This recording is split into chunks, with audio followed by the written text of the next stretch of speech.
The affluent neighborhood of Clifton in Bristol, England, is a picture-perfect locale. Its Georgian architecture, tree-lined streets, and sense of community make it one of the most desirable places to live.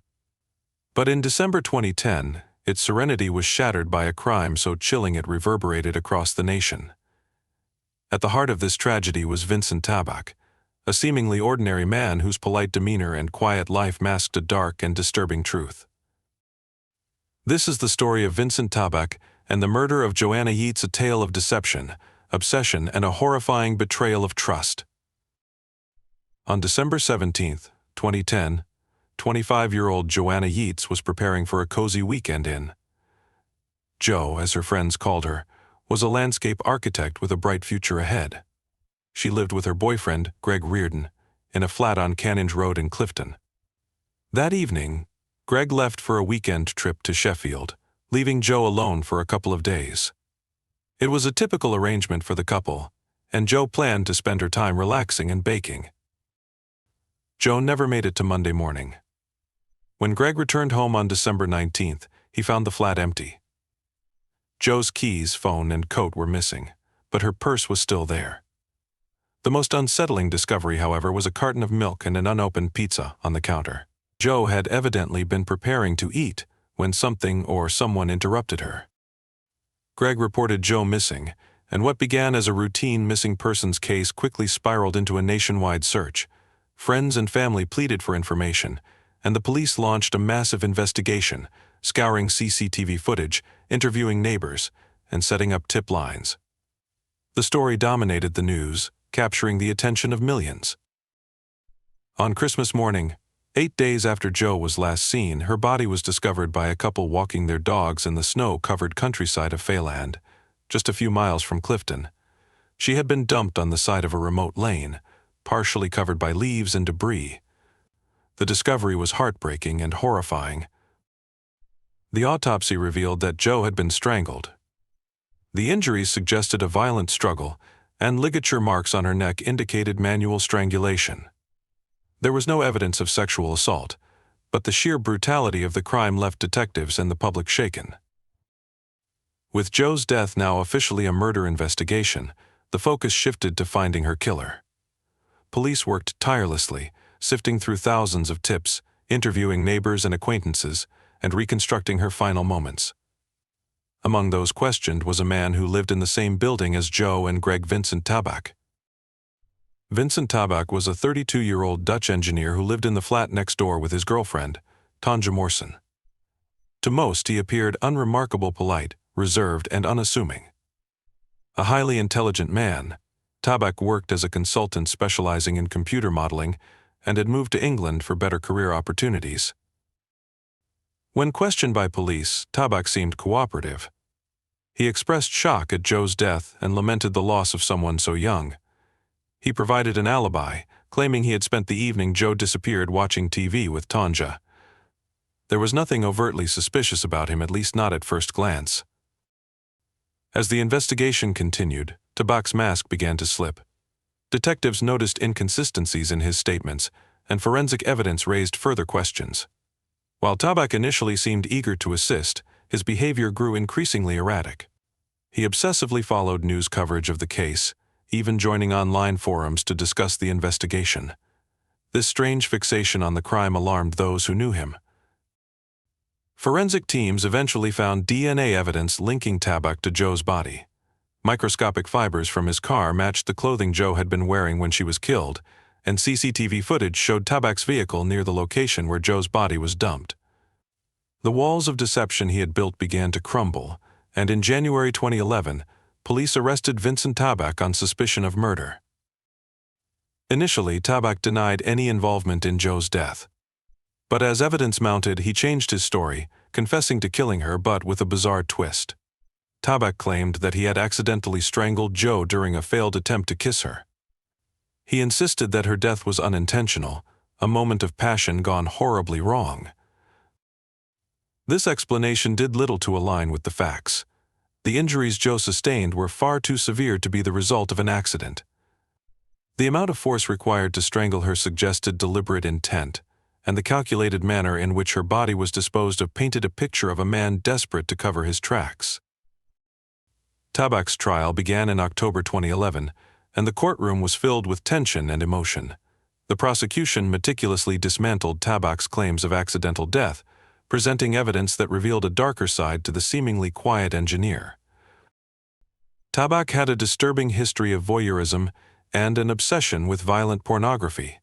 Searches on his computer revealed he had regularly viewed images and videos depicting women being strangled, bound, and dominated. Prosecutors argued that these fantasies had fueled his actions, leading to Joe's brutal murder. The defense attempted to humanize Tabak, portraying him as socially awkward and out of his depth in an encounter with Joe. They painted him as a man who had made a terrible mistake and panicked in the aftermath. But this narrative failed to convince the jury. The evidence against Tabak was overwhelming.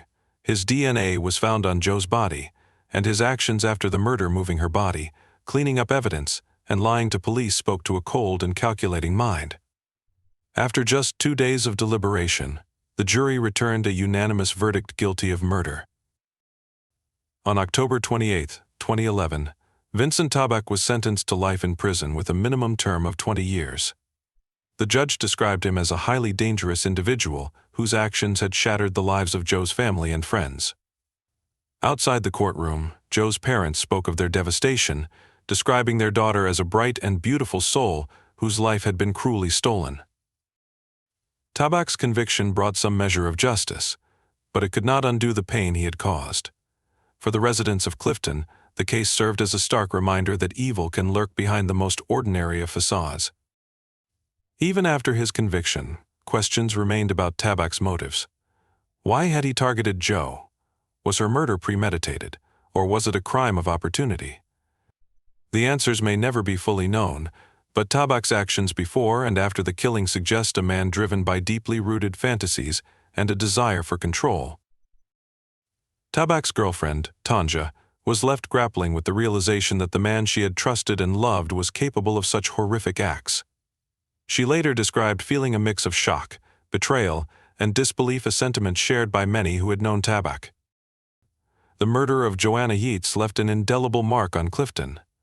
The neighborhood, once known for its charm and tranquility, became synonymous with one of the most shocking crimes in recent memory.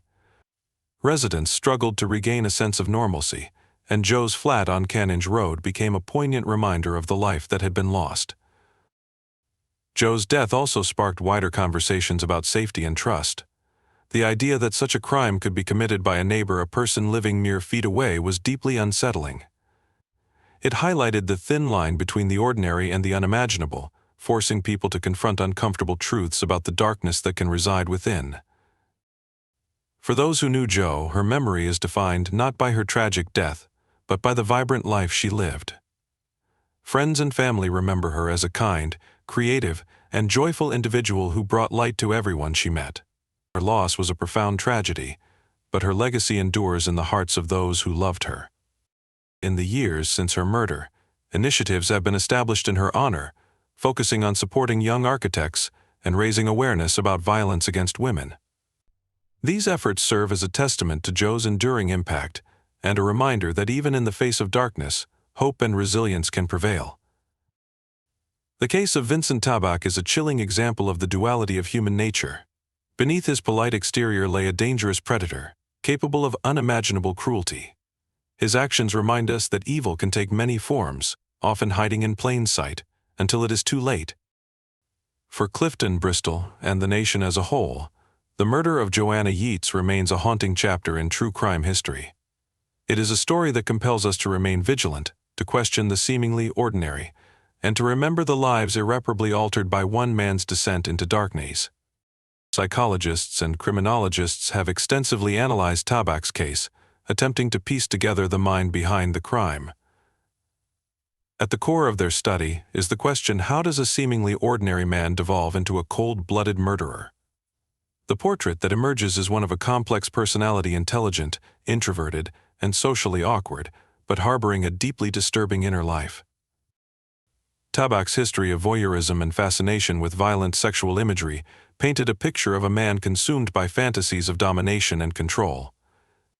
This psychological profile suggested that Joanna's murder was not an isolated act, but the culmination of long-suppressed desires that found a horrifying outlet.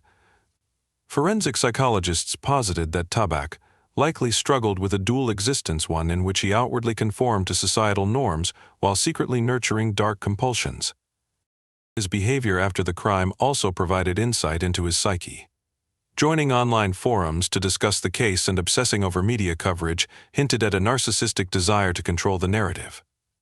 This act of inserting himself into the investigation was not uncommon among criminals of his nature, reflecting a twisted sense of pride or even ownership over the crime. For the residents of Clifton, the murder of Joanna Yeats shattered the illusion of safety that had long defined their community. Overnight, the picturesque streets of Canonge Road became a symbol of vulnerability and fear. Neighbors who had once shared casual greetings now looked at one another with suspicion, their sense of trust irrevocably shaken. The media frenzy surrounding the case only amplified the unease. Journalists descended upon Clifton, turning the quiet neighborhood into a circus of cameras, reporters, and sensational headlines. The intense scrutiny brought unwanted attention to the area, leaving residents to grapple with their new identity as the backdrop for one of England's most infamous crimes. The ripple effects extended far beyond Clifton. For women across the country, Joanna's murder served as a grim reminder of the dangers they faced even in seemingly secure environments. Conversations about personal safety, the importance of vigilance, and the hidden threats posed by those who blend into the fabric of society became widespread. Joanna's case became a catalyst for advocacy against violence toward women, sparking campaigns and initiatives aimed at preventing similar tragedies. The case also highlighted the role of media in shaping public perception and, at times, complicating justice. From the moment Joanna went missing, her story dominated headlines, with every detail scrutinized and debated. The intense coverage turned the investigation into a spectacle, with reporters racing to break new developments, often at the expense of accuracy and sensitivity. Early in the case, media outlets faced criticism for their treatment of Chris Jefferies, Joanna's landlord, who was briefly arrested on suspicion of murder. Jefferies, an eccentric and somewhat reclusive figure, became the subject of intense public scrutiny, with tabloids publishing defamatory stories that painted him as a sinister character. Though he was later cleared of any involvement, the damage to his reputation was profound, leading to successful libel lawsuits against several newspapers. The media's vilification of Jefferies served as a cautionary tale about the dangers of trial by press. It underscored the need for responsible journalism, particularly in high-profile cases where lives and reputations are at stake.